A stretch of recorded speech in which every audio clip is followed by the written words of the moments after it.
देखिए, भारतीय जनता पार्टी 20 सालों से सरकार में है और हमने सतत विकास कार्य किए हैं कि चाहे वो शिक्षा का क्षेत्र हो, स्वास्थ्य का क्षेत्र हो, किसी भी क्षेत्र में आप देख लेंगे तो हमारी टिमरनी विधानसभा की अगर मैं व्यक्तिगत बात करूं तो हर जगह पे हमने विकास किए हैं।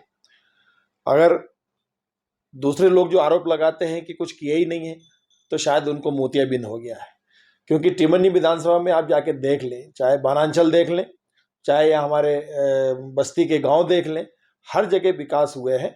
आप देख सकते हैं खुद भी जाके। हमारे जो आदिवासी भाई हैं उन तक पहुंचने के लिए कहीं जगह पर अभी भी रोडों की आवश्यकता है, कुछ पुल पुलियाएँ बाकी हैं। हमने काफ़ी बनाई हैं, लेकिन सब बिगड़ा हुआ ढांचा था, बरसों से पूर्व में कार्य नहीं हो पाए थे, लेकिन हमने 15 सालों में काफ़ी विकास किए हैं और जो अधूरे कार्य हैं उनको हम इन 5 सालों में पूरा करने का हम हमारे आदिवासी भाइयों को विश्वास दिलाते हैं। सबसे ज़्यादा मुझे लगता है कि हमारे ज़िले में तो है ही, लेकिन सबसे ज़्यादा मुझे लगता है कि हमारे विधानसभा के गांव, लगभग 86 गांव हमारे उससे लाभान्वित हो रहे हैं और सभी किसान भाइयों को उससे पानी मिलेगा। तो जो 100% जो सिंचाई का रकबा हमारा हरदा होने वाला है, तो ये योजना लागू होते ही हो जाएगा। कार्य भी शुरू हो गया है, पाइपलाइन का कार्य शुरू हो चुका है। देखिए, बोलना, आरोप लगाना बहुत आसान है। एक आदमी के आरोप लगाने से कुछ होता नहीं, क्योंकि वो मेरे राजनीतिक प्रतिद्वंदी हैं, इसलिए आरोप शायद उन्होंने लगाया होगा। और कौन निकम्मा है, कौन वो है, ये तो क्षेत्र की जनता बताएगी ना। क्षेत्र में जो हम लोग ने काम किए हैं उसके बल पे बात होगी, सिर्फ आपके बोलने से थोड़ी मैं मान लूंगा। मैंने बोला ना कि विपक्ष तो आरोप लगाता ही रहेगा, उसका तो कार्य है कि ये नहीं हुआ, वो नहीं हुआ। जो हो रहे हैं वो शायद उनको दिख नहीं रहे, और नहीं दिख रहे होंगे या आंख बंद करने का अब सोच लिया है तो उसका कुछ नहीं कर सकते। इसके कुछ भाई आए थे और उस पीरियड में मैं शहर से बाहर था। उन्होंने अपने वनांचलों की कुछ समस्याएं रखी थी, उनको दूर कुछ हद तक हमने कर लिए हैं और कुछ उनकी बातें रही हैं, तो वो भी अभी इस बार इस पंचवर्षीय में हो जाएंगे। जयेश के प्रत्याशी मैदान में है, स्वागत है उनका, आए अपना भाग्य आजमाएं। प्रत्याशी को नियुक्त किया गया है, एक में जय को नियुक्त किया है और एक में रमेश को नियुक्त किया है।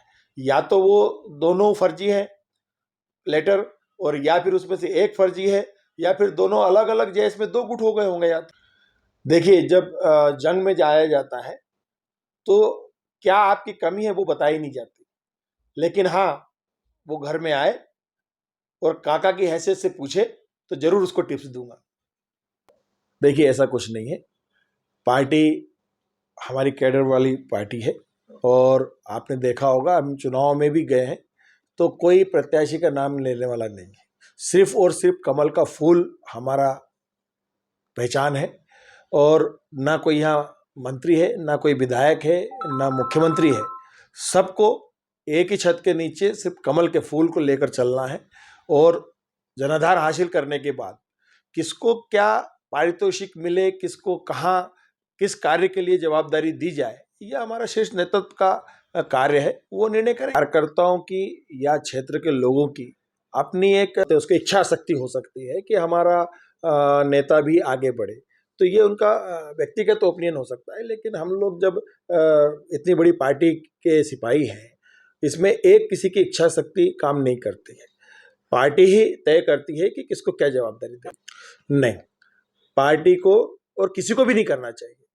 आपके कार्य देख के पार्टी का हमारा नेतृत्व ही तय करेगा कि किसको क्या जवाबदारी दी जाए।